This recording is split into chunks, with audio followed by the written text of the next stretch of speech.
Olá pessoal, tudo bom? Então vamos dar sequência aqui a mais uma gravação de uma aula para vocês. Tá? Hoje nós vamos falar sobre sistemas de plantio direto na palha. Tá? Vocês já tiveram aí uma primeira parte anterior de preparo de solo, vocês já tiveram uma aula sobre preparo de solo para o sistema convencional. Tá? Então agora nós vamos falar um pouquinho de sistema de plantio direto. Tá? Então primeiro, o que é o sistema de plantio direto? Tá? O sistema de plantio direto, na verdade, ele é um complexo aí de vários processos tecnológicos que envolvem o objetivo de fazer o plantio com revolvimento do solo apenas na linha ou na cova de semeadura, tá? Terá a manutenção permanente da cobertura de solo e a diversificação de espécies e minimização ou supressão do intervalo de tempo entre a colheita e a semeadura. Tá? Então, na verdade, quando a gente fala em sistema de plantio direto, é algo muito mais complexo do que simplesmente a gente falar que é plantar sem preparar o solo, tá? Na verdade, envolve aí uma série de outras tecnologias, uma série de outros objetivos também, tá? Para que esse processo possa ser realizado aí com sucesso. O sistema de plantio direto no Brasil ele teve início aí na década de 70, no estado do Paraná, com o produtor Herbert Arnold Bartz, na cidade de Rolândia, Paraná. Então esse produtor ele começou vendo que o método usual, o método de cultivo convencional, de preparo de solo convencional, provocava muitas erosões nas propriedades. Então ele começou a buscar aí alguma alternativa para esse preparo de solo. Então primeiro ele descobriu aí no Instituto Experimental de Pesquisa Agropecuária Meridional, o IPAME, em Londrina, uma técnica onde eram abertos sulcos nos solos para deposição de sementes e fertilizantes sem o revolvimento do solo, né? Então batizado sistema de plantio direto. Tá? E depois esse produtor ele foi buscar mais informações fora do país, foi para a Inglaterra, onde conheceu o sistema no-till, né, sem arar. Depois foi para os Estados Unidos, onde encontrou uma semeadora própria para o desenvolvimento dessa técnica. E a partir de então ele voltou para o Brasil e iniciou então plantio direto em escala comercial, semeando 200 hectares de soja. Se a gente comparar aqui a área mundial de plantio direto, então esse dado é um pouco antigo, mas foi o mais recente que eu encontrei, na safra 2007-2008. Então, em todo o mundo havia um cultivo aí de aproximadamente 117 milhões de hectares, sendo que desses 117, basicamente 75 milhões estavam aí entre os três primeiros colocados, com o Brasil aí em terceiro lugar, com 25,5 milhões de hectares cultivados pelo sistema de plantio direto, mas muito próximos aí do primeiro e segundo colocado. Agora, com um dado já bem mais atual, a gente observa que na safra 2017-2018 o Brasil já tinha mais de 32 milhões de hectares cultivados aí pelo sistema de plantio direto na palha. Tá? Então, o que faz aí provavelmente do Brasil hoje o país com maior cultivo de sistema de plantio direto. Se a gente pega essa divisão aí por estados, também um dado relativamente recente, aí de 2018, tá? Então a gente consegue observar que o estado do Mato Grosso é o estado com maior área cultivada por plantio direto, com mais de 8 milhões de hectares cultivados, o que é um dado bem lógico, né? Já que o estado do Mato Grosso aí é um estado com maior produção de grãos no Brasil, tá? E é um estado com uma boa parte de produtores oriundos do Paraná, que foi onde a tecnologia começou a ser utilizada. É bastante natural que seja o estado com maior área cultivada por sistema de plantio direto. Tá? Seguido aí pelo estado do Rio Grande do Sul, com um pouco mais de 6 milhões de hectares. Tá? E em terceiro o estado do Paraná, com quase 5 milhões de hectares. E quais são as vantagens do sistema de plantio direto? Né? Por que se utilizar um sistema de plantio direto? Né?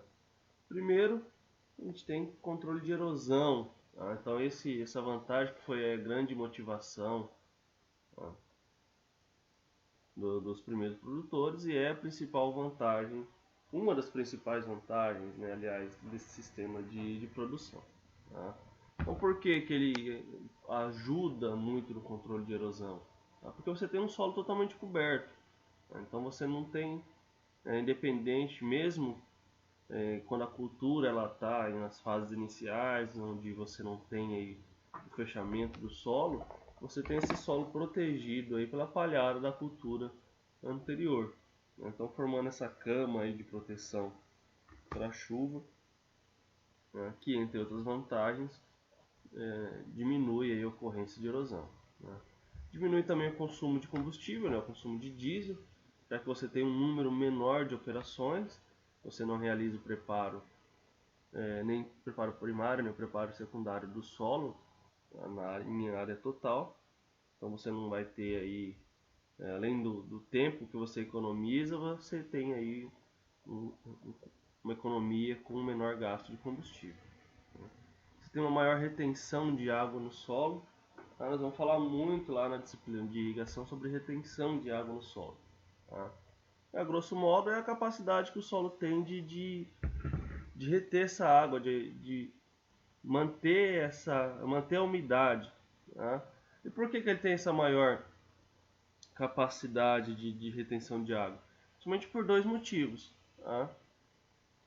Primeiro que você tem essa camada de palha sobre o solo. Então essa camada de palha sobre o solo, ela por si só ela já ajuda nessa retenção de água, já que você tem uma menor evaporação e uma menor temperatura do solo. Tá? Já entrando aqui na vantagem seguinte. Tá? Então, como você tem uma menor temperatura e, consequentemente, uma menor evaporação, por não ter incidência direta dos raios solares, tá? Então, simplesmente, só a palhada aí, ela já tem um efeito muito positivo nessa maior retenção de água. Outro ponto, tá, é que o seu solo ele mantém uma estrutura melhor. Tá? O solo ele fica mais um solo mais estruturado, tá? E essa estrutura ela ajuda também na melhor porosidade do seu solo e consequentemente também na melhor retenção. Tá? Você tem um menor gasto aí com tempo operacional, né? Já que você não tem o preparo do solo, como nós já mencionamos. Tá? E se você não gasta tempo preparando o solo, tá? Se você não tem que destinar parte dos seus dias para as operações de preparo de solo, você consegue antecipar então a sua semeadura. Aí, antecipando a semeadura, você tem aí antecipação de colheita e diversificação com rotação e sucessão de culturas, tá?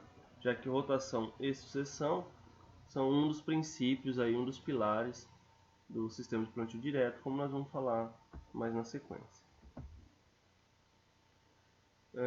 Como nós falamos, tem um solo mais bem estruturado, e quando a gente fala de um solo mais bem estruturado, nós estamos falando de estruturação química, física e biológica. Tá? Por que química, física e biológica? Tá? Física porque você não tem aquela pulverização daquele solo, então toda vez que você faz o preparo convencional, com aração, gradagem, uma, duas gradagens, você acaba pulverizando o seu solo, você está tendo só aquele solo solto. Tá? Que é um solo aí que não vai ter estrutura, não vai formar bloco, não vai formar macroporosidade, tá? Não vai ter um ambiente desejável para o sistema radicular. Tá? E também vai diminuir também, com o solo pulverizado, você tem uma menor estruturação biológica, tá? Tanto para macro e microfauna de solo, tá? Os micro-organismos, a macrofauna, tá? Que promovem aí toda uma macroporosidade, uma formação de galerias, aeração do solo, tá? E que vão se proliferando ao longo do tempo, mantendo aí um solo com uma vida biológica muito maior. Tá? Uma maior estruturação química, porque quando a gente fala em sistema de plantio direto, antes a gente vai falar aí mais para frente dos pontos básicos para se entrar no sistema de plantio direto, mas um desses princípios é fazer a correção química desse solo. Tá? Então você não tem como você virar um produtor que utiliza o sistema de plantio direto de uma hora para outra, sem fazer a reconstituição química do seu solo. Tá? E a partir do ponto onde você reestruturou quimicamente o seu solo, você tem que fazer essa manutenção gradativamente ao longo dos anos. Tá? Então, por isso que um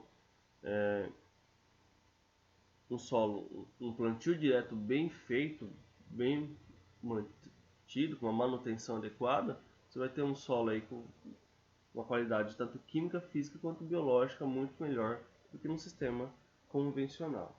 Tá?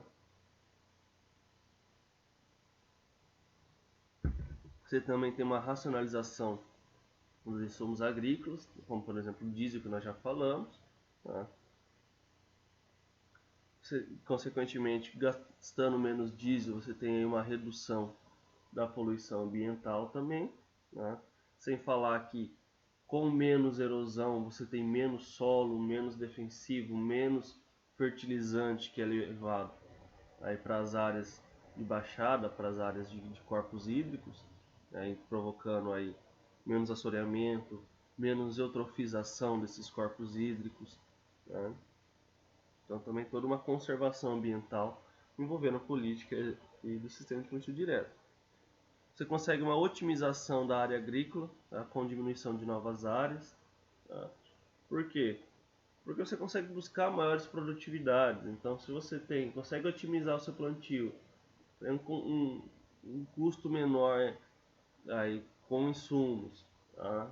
Então você consegue aumentar a sua lucratividade, você consegue potencializar maiores ganhos e com isso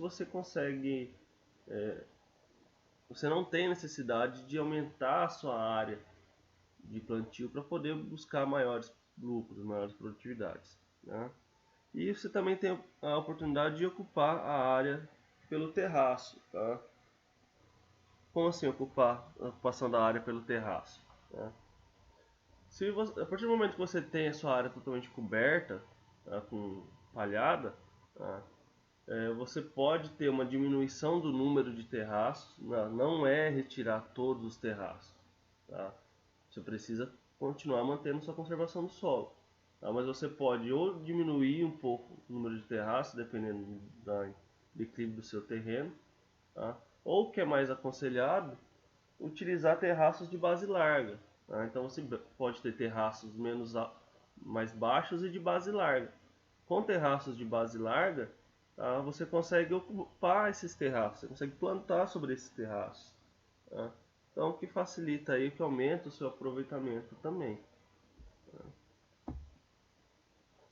Aqui, pessoal, mostrando para vocês uns dados de uma pesquisa, tá? De um trabalho que foi feito aí pelo Instituto CEPA de Santa Catarina, onde eles entrevistaram aí alguns produtores que aderiram ao sistema de plantio direto, tá? E aí depois eles perguntaram para esses produtores quais eram as vantagens, quais eram as desvantagens, e aí nós vamos observar a frequência aí, as respostas desses produtores.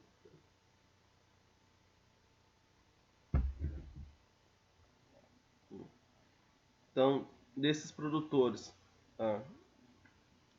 as vantagens mais observadas aí por esses produtores foi maior controle de erosão, como nós falamos, redução do custo médio de produção, que é significativo para a menor utilização do óleo diesel, menor utilização de mão de obra, já que você tem menos horas desse tratorista aí preparando esse solo, né? E melhora na qualidade do solo.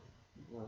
Então, que são os pontos aí principais do plantio direto e que, por sua vez, vão influenciar também no aumento da produtividade e maior flexibilidade de tempo para plantio. Tá?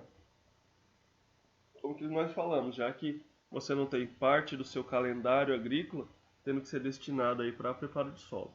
Né?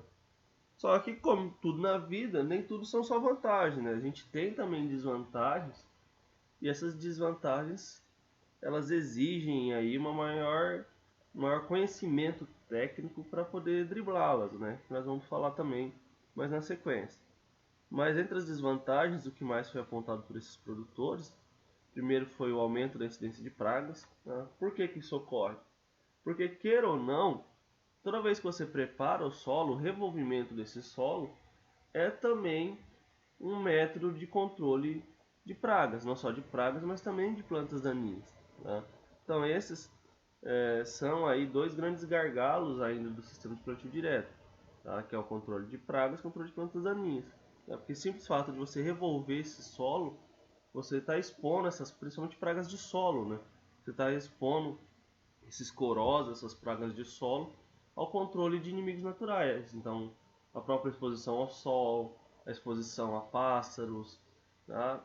Então, é uma forma de controle dessas pragas, principalmente pragas de solo. Tá? E é a mesma coisa de plantas daninhas. Tá? Muito fácil. O simples processo de preparo do solo é uma forma também de controle de plantas daninhas. Tá? Outro ponto apontado foi a menor adaptação de máquinas e equipamentos agrícolas, já que você precisa, principalmente da semeadora, que seja específica para sistema de plantio direto. Tá? Você não consegue utilizar muitas vezes aquela que você já utilizava no sistema convencional. Também o maior uso de agrotóxico. Tá? Então, aquilo que nós já comentamos, a partir do momento que você perde aí uma forma de controle de tanto de pragas quanto de plantas daninhas, tá? Muitos produtores acabam buscando o maior controle utilizando agrotóxico. Tá? Então, que às vezes que você está economizando de diesel, você acaba gastando de agrotóxico. Tá?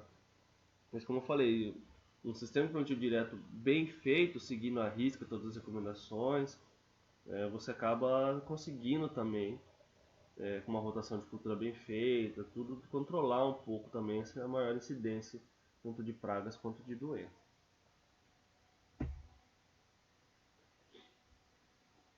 Aqui nessa figura mostrando a alteração da área plantada nos estabelecimentos agrícolas pesquisados.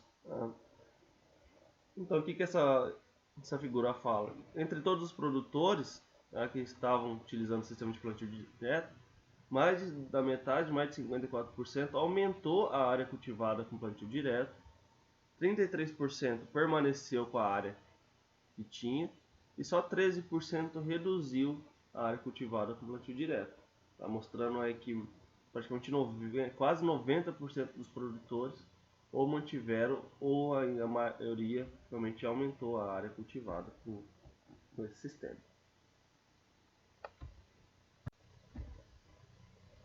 Outra figura aqui desse mesmo trabalho está mostrando aí a comparação pelos agricultores do plantio direto com o convencional em base aí aos aspectos técnicos econômicos. Tá? Para cada item, os produtores avaliaram entre menor no plantio direto, indiferente, ou seja, não muda convencional direto, e menor no plantio convencional. Tá? Então, a necessidade de calcário, menor no plantio direto. Tá? Então, até por que menor no plantio direto? Até porque depois que você já estabiliza a fertilidade do seu solo, tá? A sua manutenção ela tem que ser feita aí com doses pequenas, já que a sua aplicação é na superfície, né? Então aí você acaba tendo aí um consumo ele até periodicamente maior, mas em doses muito menores, né? Necessidade de adubo químico, a menor no plantio direto, tá? Até porque você consegue aí, com a formação de palhada, a permanência de material, uma ciclagem maior desses nutrientes, tá? E aí dessa forma manter uma fertilidade melhor no seu solo. Necessidade de adubo orgânico, tá? De maior parte aí optou pela opção indiferente aí, tá? Então, ou seja, você mais uma parte também falou menor no plantio direto, né? Já que você tem a cobertura morta ali em cima, que forma também um, influencia diretamente no teor de matéria orgânica do seu solo. Tá? Necessidade de herbicidas, a maior parte ainda optou aí por menor no plantio direto, tá? Mas ficou quase que dividido, aí, pelo menos 40% falou que era menor no sistema convencional, tá? Devido àquilo que nós já falamos, né? Você perde uma forma de controle aí pelo preparo do solo. Tá? E ocorrência de pragas, tá? Menor um sistema de plantio convencional, também devido àquilo que nós já falamos, né? Você também perde uma forma de controle. Tá? E por aí vai. Né? Então, ocorrência de doenças indiferente, uso de fungicidas indiferente, investimento de máquinas menor no plantio direto, tá? Apesar de você precisar aí de semeadoras específicas, mas você tem um consumo menor de máquinas e implementos, né? O uso de horas máquinas, todo mundo menor no sistema de plantio direto, consumo de combustível menor no sistema de plantio direto, uso de mão de obra menor no sistema de plantio direto, sensibilidade da cultura à estiagem menor no sistema de plantio direto, tá? Já que esse solo ele passa a ter uma capacidade de retenção de água maior do que no solo de sistema convencional, tá? E sensibilidade da planta a períodos chuvosos menor no plantio direto, tá? Já que essa área ela fica protegida aí também de erosão. Agora nós vamos entrar na parte de pré-condições para a introdução ao sistema de plantio direto. Tá? Como eu falei, ninguém vira produtor no sistema de plantio direto do dia para a noite. Tá? Não tem como você acordar hoje e falar, decidi que vou virar produtor de sistema de plantio direto, não vou mais preparar o meu solo. Isso não existe. Tá? Esse é o primeiro passo para um grande fracasso do sistema de plantio direto. Tá? Por quê? Você só pode, o sistema de plantio direto ele precisa ser transitório, tá? Então você não pode parar de uma hora para outra. Você precisa, o seu solo ele precisa, tá? Tanto química quanto fisicamente bem estruturado para a partir daí você entrar de vez no sistema de plantio direto. Então antes que isso ocorra tem uma série de correções que você precisa fazer. Bom, então por exemplo as correções como ponto A, as correções químicas. Tá? Então eu tenho que fazer aí uma análise de fertilidade não só na camada arável, mas também em camadas mais profundas. Tá? Então, se 0,20, 0,20, 0,40, ou 0,30, 30,50, mas pelo menos até a camada de 40 centímetros do meu solo, tá? Tem que estar tanto física quanto quimicamente bem corrigidas. Tá? Então fazer análise de fertilidade, ver se eu preciso fazer calagem, uma fosfatagem mais pesada, uma aplicação de gesso, tá? Para conseguir corrigir quimicamente esse perfil do meu solo, não só a camada de 0 a 20. Tá? Por quê? Porque para fazer essa correção, muitas vezes você vai ter que incorporar esse calcário, esse gesso, esse fertilizante. Como você vai aplicar doses mais altas, tá? A partir do ponto que você precisa fazer essa correção, tá? Então você vai precisar incorporar esse material. Tá? Então você vai precisar sim manter esse envolvimento desse solo para poder fazer essa correção e chegar no sistema de plantio direto. Tá? Mesma coisa as correções físicas do seu solo. Tá? Eu tenho um pé de grade, tenho um pé de arado, como está a minha compactação desse solo? Eu preciso avaliar, preciso abrir trincheira, preciso como que tá, ver a minha cultura, como que está o desenvolvimento do sistema radicular dessa minha cultura. Tá? Ele está profundo, não está? Estou tendo algum impedimento, esse impedimento qual que é? É um impedimento químico, é um impedimento físico?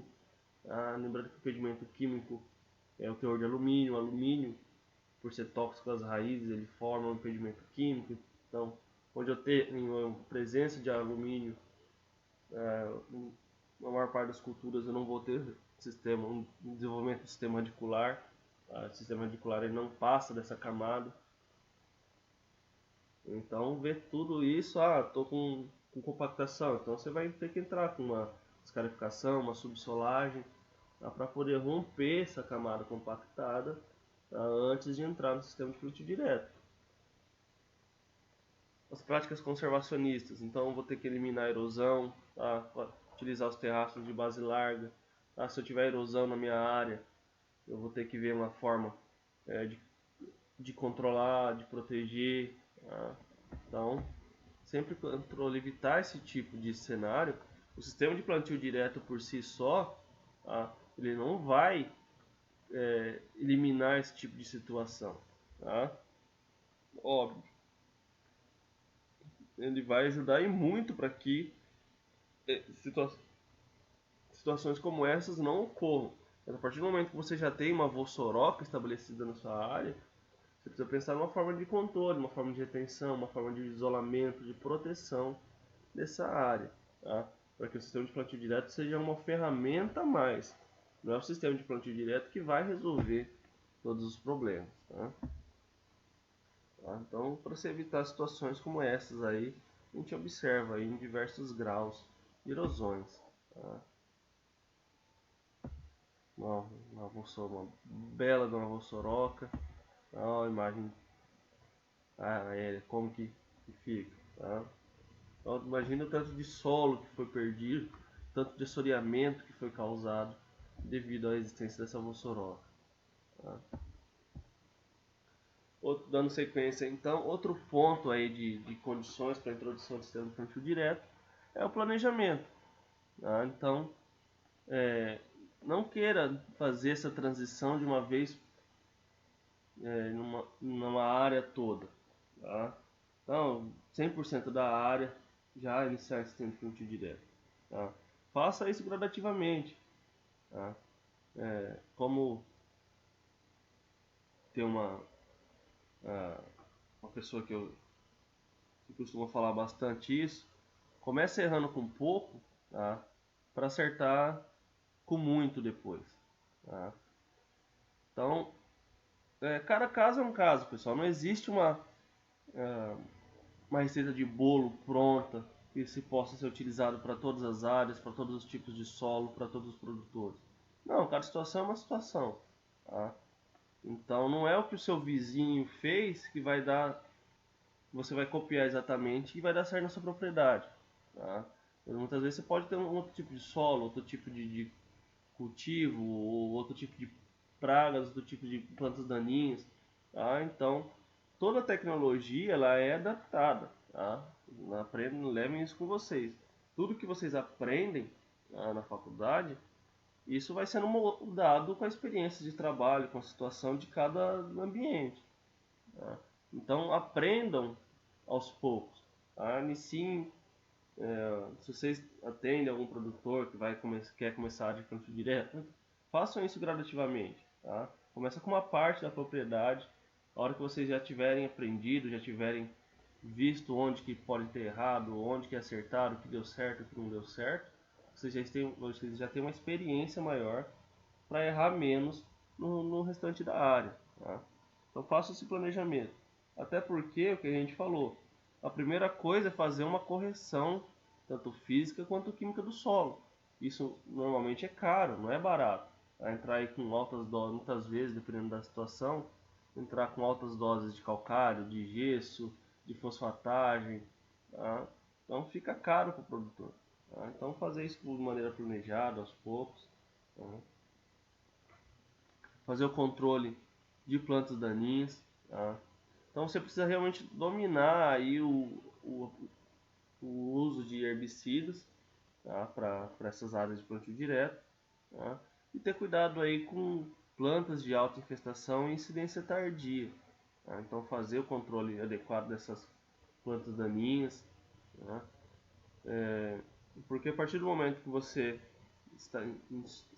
estabeleceu o sistema de plantio direto, você vai depender unicamente dos herbicidas, não mais de grades. Tá? Então realmente conhecer bem essa tecnologia e principalmente, tá? Não manter sempre esse solo bem coberto. Tá? Quanto mais coberto tiver, quanto mais tempo coberto o seu solo permanecer, menor a incidência de plantas daninhas. Tá? Então você vai ter que utilizar máquinas apropriadas. Então semeadoras ou adaptadas ou compradas já próprias para sistema de plantio direto. Tá? E você precisa de uma área aí com ausência de buracos, tá? Para evitar acidentes e tanto de trabalhadores quanto de máquinas, tá? Principalmente isso tanto antes de iniciar o sistema de plantio direto quanto após, tá? Porque é muito comum a gente observar em áreas de plantio direto maior incidência de tatus, tá? Como o tatu se alimenta aí do sistema radicular e no sistema de plantio direto ele vai ter essa maior oferta para ele, então é muito comum a gente encontrar em áreas de plantio direto um número maior de buracos de tatu, tá? Até porque se você tem um buraco numa área de preparo convencional, a hora que você prepara o solo, você tampa esse buraco, né? Mesmo que ele estivesse ali. No sistema de plantio direto, não. Você não vai ter esse preparo de solo, então esse buraco aí numa safra ele vai permanecer para outra. Tá? Então é muito comum a gente ver relatos aí de trabalhadores que torceram o pé, que enfiaram o pé num buraco, torceram a perna, se machucaram. Tá? Então isso pode provocar acidentes feios. Então é sempre importante ter esse cuidado, sempre que se identificar um buraco, fazer a marcação para que posteriormente alguém possa vir tapar, corrigir esse buraco, tá? Então sempre tomar bastante cuidado com isso. Outro ponto, que é outro pilar fundamental aí sobre o sistema de plantio direto, tá? É a palha sobre a superfície. O que a gente observa? Tá? Claro que nós temos que levar em consideração que se a gente pegar a nossa região, tá? Essa região de Cerrado é uma região normalmente com altas precipitações e altas temperaturas. Tá? Então é muito difícil você manter uma palhada, o solo totalmente coberto por muito tempo. Tá? Porque a decomposição desse material orgânico, dessa palhada, é muito rápida. Tá? Mas o que acontece? Um sistema de plantio direto exemplar, um sistema de plantio direto bem feito, é um sistema onde se produz palhada, tá? E não simplesmente se utiliza a palha que sobrou da cultura anterior. Tá? Então uma coisa eu não preparo o solo, tá? Os restos da cultura anterior permanecem. Legal. Mas os restos da cultura anterior estão em quantidade suficiente para manter uma boa cobertura do seu solo? Tá? E isso que a gente observa. Né? Muitos produtores não se preocupam em muitas vezes entrar aí com uma cultura intermediária só para pensando na produção de palhada, tá? O que é essencial para o sistema. Tá? Então só para vocês terem uma ideia, para a gente poder iniciar o sistema de plantio direto, o ideal é que a gente tenha uma cobertura aí de pelo menos 6 toneladas por hectare. Aí a gente não consegue isso utilizando só a sobra da cultura anterior. Tá? E rotação de cultura. Tá? Então uma coisa é rotação de cultura, outra coisa é sucessão de cultura. Tá? A gente precisa trabalhar com os dois para a gente ter esse sucesso aí no sistema de plantio direto. Tá? Então esse é o objetivo, esse é o sonho de todo produtor de plantio direto, de toda essa camada de palha aí protegendo o seu solo. Tá? Então aqui só um exemplo para a gente poder mostrar o que realmente é uma rotação de cultura. Tá? Então vamos imaginar aqui tá, na área de maneira circular, né, como se fosse um pivô, por exemplo, tá? Para ficar mais fácil a gente explicar. Mas imagine isso simplesmente como frações. Né? Então vamos pegar no primeiro ano, no cultivo na safra, né, cultivo de verão, tá? Eu vou dividir a minha área em duas culturas. Tá? Então não vou trabalhar somente com uma cultura. Tá? Isso até por uma estratégia, né? Uma estratégia aí, não só pensando na qualidade do plantio direto, na qualidade da formação de palhada e tudo mais, mas pensando também na questão de mercado. Você coloca todos os seus ovos numa cesta só, se tiver algum problema, ou o preço de mercado cair, às vezes alguma praga, às vezes alguma seca, alguma coisa, se só está com um tipo de cultura, se aquela cultura for prejudicada, você se deu mal, né? Então, se você tem pelo menos duas culturas, mesmo que em proporções diferentes, a chance de você errar nas duas é menor. Tá? Então vamos pensar aqui, primeiro ano, safra de verão, tá? Utilizando 2/3 da área com soja e 1/3 com milho.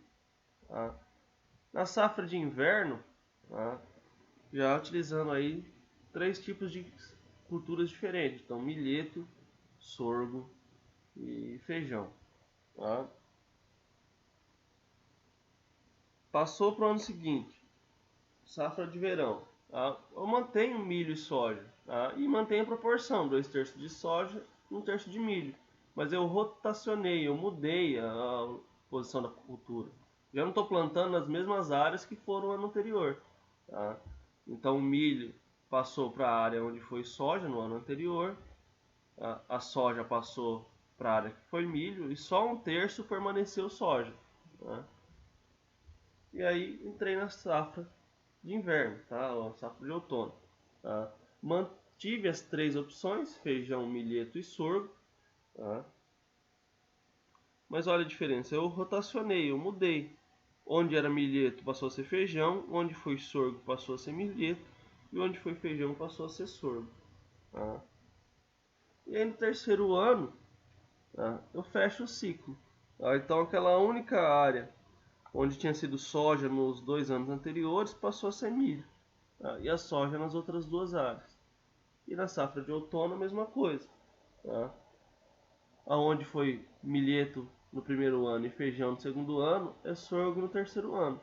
E assim sucessivamente. Onde foi sorgo no primeiro, milheto no segundo, entra o feijão no terceiro. E onde foi feijão no primeiro e sorgo no segundo, entra o milheto no terceiro ano. Tá? Então no final desses 3 anos, tá? Eu rotacionei. Tá? Eu tive culturas diferentes em áreas diferentes. Tá? E por que isso é importante? Tá? Tanto pela questão de controle de pragas, de plantas daninhas, para você ter culturas aí diferentes nas áreas, tá? Tanto pela questão de ciclagem de nutrientes, então você tem culturas aí com profundidades de sistema radicular diferentes, tá? Então você tem aí muitas vezes a cultura do milho em profundidade, explorando profundidades que não foram exploradas, muitas vezes pela soja, tá? Mesma coisa milheto, sorgo, tá? Então você vai é, ciclando de maneira mais eficiente esses nutrientes, vai misturando as palhadas de maneira mais eficiente, tá? Vai tendo o efeito da fixação de nitrogênio, já que você tem essa ciclagem, aí, essa rotação de leguminosas com gramíneas. Tá? Então tem vários benefícios que essa rotação proporciona para o produtor. Então aqui algumas opções de plantas de cobertura que podem ser utilizadas aí no inverno, tanto pensando na fixação de nitrogênio, tá? Como na própria formação de palhada e cobertura do solo. Tá? Então, se entre uma safra ou outra, assim que você colhe uma área, você já entra com uma cobertura de solo, além de ter essa formação de palhada, além de ter essa fixação de nitrogênio, você tem a proteção do seu solo. O seu solo não fica em pousio. Tá? O que acontece? Uma área em pousio, você vai ter aí a formação de plantas daninhas de diversos tipos. Tá? Você vai ter planta daninha sementeando, formando aí um banco de sementes da sua área, e posteriormente vai ficar muito mais difícil você controlar essas plantas daninhas. Tá? Ao ponto em que se você tem uma área coberta com um único tipo de cultura, tá? Fica muito mais fácil você dessecar ela e manter essa sua área limpa durante a safra. Tá? Então alguns tipos aqui como a crotalária, que até inclusive além da fixação de nitrogênio ajuda aí no controle de nematóides, tá? Aveia preta comum, ervilhaca, feijão de porco, tá? Que proporciona aí uma cobertura vegetal muito grande, uma boa fixação de nitrogênio, tá? Feijão guandu, tá? Que inclusive pode ser utilizado aí para pastagem de gado, tá? Além de aí provocar tem um sistema radicular muito forte e ajudar na descompactação desse solo. Girassol, que também pode ser utilizado aí como uma cultura de inverno aí para pensando na comercialização dessa semente, tá? O Lab-Lab, milheto, tá? Mucuna preta, nabo forrageiro, tremoço branco, sorgo forrageiro, né? Então existem várias culturas aí que podem ser utilizadas como cultura de inverno, como para produção de cobertura, tá? Então, dependendo da região, plantas que são mais adequadas. Então, se a gente está falando da nossa região, como uma região tropical, nós temos aí plantas que são facilmente encontradas, sementes facilmente encontradas, né? E que se adaptam bem ao nosso clima. Então, milheto, sorgo, aveia preta, nabo forrageiro, nabo silvestre, crotalária, pastagem, então braquiária, tá? O próprio guandu, tá? E só não a área de pousio, né? Que é a situação que a gente não recomenda, justamente porque você vai ter aí o desenvolvimento de várias espécies espontâneas que vão sementear e depois dificultar o controle durante a safra. E se nós estamos falando de uma região subtropical, então aveia preta, aveia branca, lúpulo azul, lúpulo branco, azevém, triticale, cevada e por aí vai. Tá? Então aqui vamos falar aí de algumas características desejáveis nas espécies de plantas de cobertura.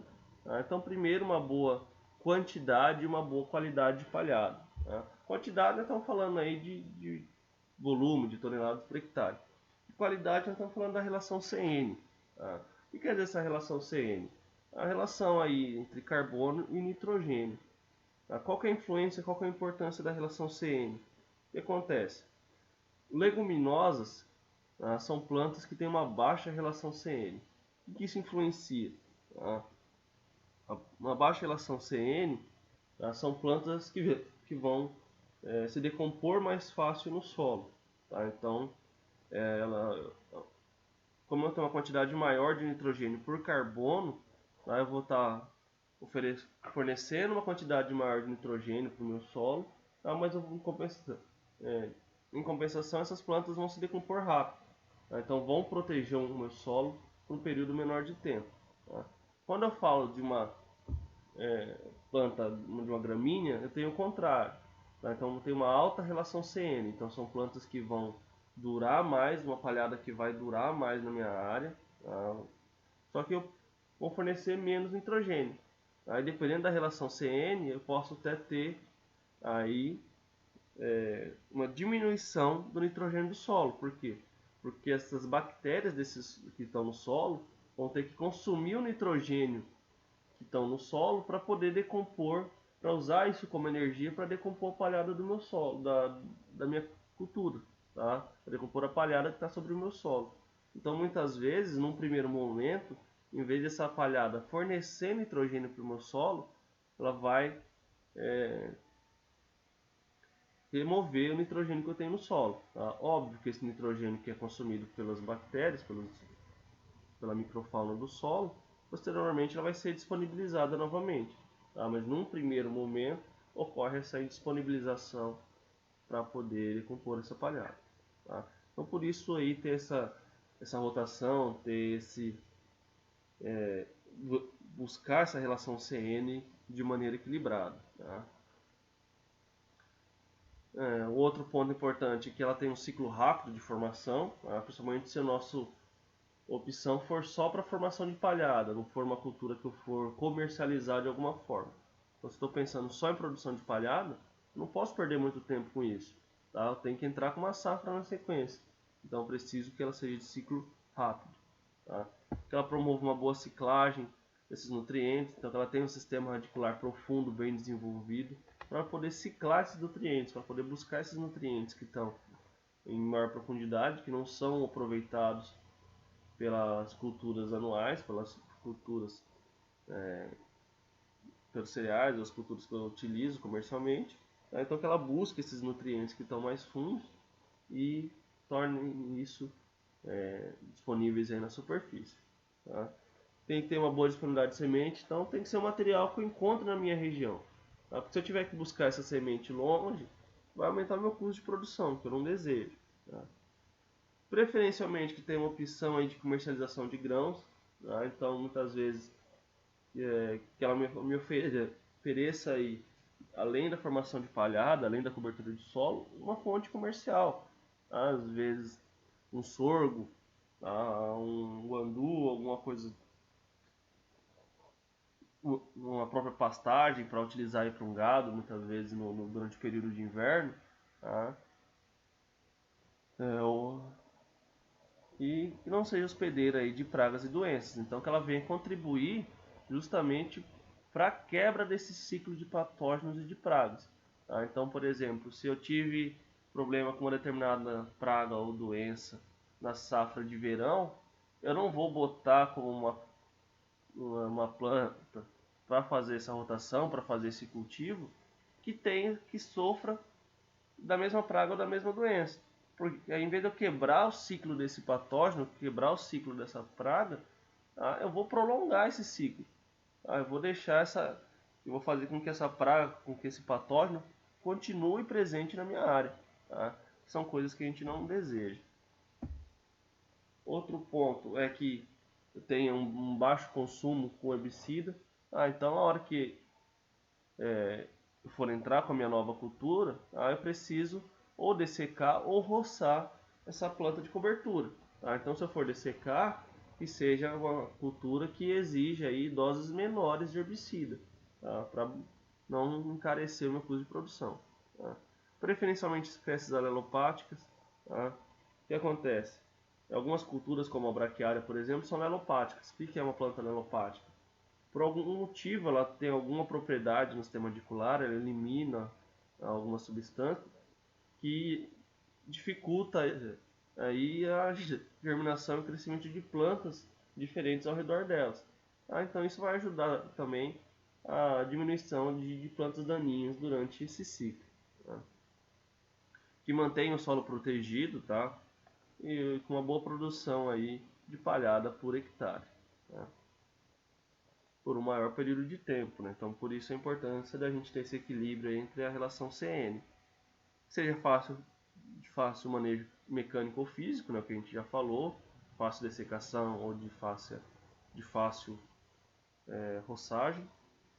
Sistema radicular bem desenvolvido para que eu tenha uma ciclagem de nutrientes melhor, adaptável às variações climáticas. Né? Então, importante pensar em culturas que sejam adaptadas à região, que sejam tolerantes à seca e à baixa fertilidade. Por quê? Porque principalmente nós vamos concentrar essas plantas de cobertura entre a safra e a safrinha, né? Então um período de seca, e que essa cultura ela possa se aproveitar principalmente da fertilidade da cultura principal. Tá? Se eu tiver que pensar numa adubação específica para essa cultura, eu vou encarecer o meu custo. Tá? Então, de preferência que essa seja uma cultura de baixa exigência de fertilidade, para que ela possa se aproveitar da adubação feita para a cultura anterior. Então, aqui mostrando, tá? O manejo aí, roçando aí, né? A eliminação mecânica dessa cultura. Tá? E nós vamos encerrar aqui, pessoal, essa primeira parte da aula. Tá? Na próxima aula nós vamos entrar falando mais especificamente sobre máquinas para o sistema de plantio direto. Bom, então nós encerramos por aqui. Bom estudo para vocês.